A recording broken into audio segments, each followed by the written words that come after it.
एका जंगलात जंगलाचा राजा एक बलवान सिंह राहत होता. सर्व प्राणी त्याला घाबरत असे. तो गरजला तर संपूर्ण जंगल दणाणून जात असे. एके दिवशी सिंह जेवण करून निवांत झाडाखाली झोपला होता.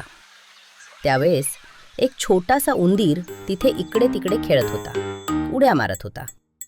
खेळता खेळता तो चुकून सिंहाच्या अंगावर चढला आणि उड्या मारू लागला. सिंहाचा डोळा उघडला आणि तो जोरात गरजला, "कोण आहे हा माझ्या पाठीवर?" उंदीर घाबरून थरथर कापत म्हणाला, "माफ करा महाराज." सिंह म्हणाला, "माझ्या पाठीवर उड्या मारायची आणि माझी झोप मोडायची तुझी हिम्मतच कशी झाली? आत्ताच एका फटक्यात तुला संपवून टाकतो." उंदीर घाबरून म्हणाला, "चुकून झालं महाराज, कृपा करून मला सोडा. मी इतका लहान आहे, तुम्हाला काय त्रास देणार? शक्य असल्यास मी नक्की तुम्हाला मदत करीन." सिंहाने मोठ्याने हसत म्हटलं, "अरे उंदरा, एवलासा तू काय माझी मदत करणार? बरं जा, तुला सोडतो. पण लक्षात ठेव, पुढच्या वेळी माझ्या झोपेत व्यत्यय आणू नकोस." उंदीर आनंदाने पळाला.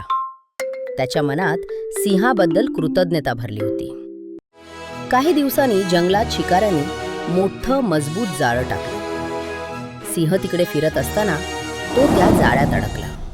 तो जोर जोरात गुरगुरू लागला, "मला सोडा, कुणीतरी मदत करा." पण कोणीही जवळ येण्याची हिंमत करत नव्हतं.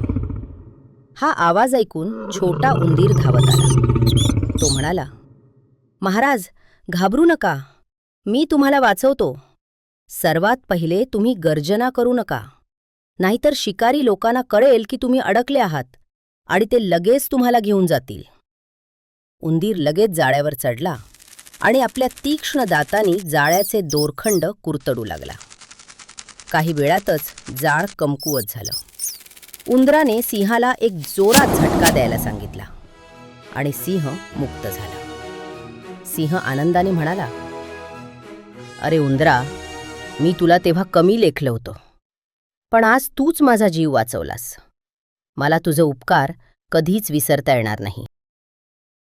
उंदीर हसत म्हणाला, "महाराज, तुमच्या काहीतरी कामी येऊ शकलो यातच मला आनंद आहे." त्या दिवसापासून सिंह आणि उंदीर उत्तम मित्र झाले. मुलांनो, या गोष्टीतून आपण काय शिकलो? दुसऱ्यांना कधीही छोटं समजू नये. प्रत्येकाची मदत कधीतरी उपयोगी पडते.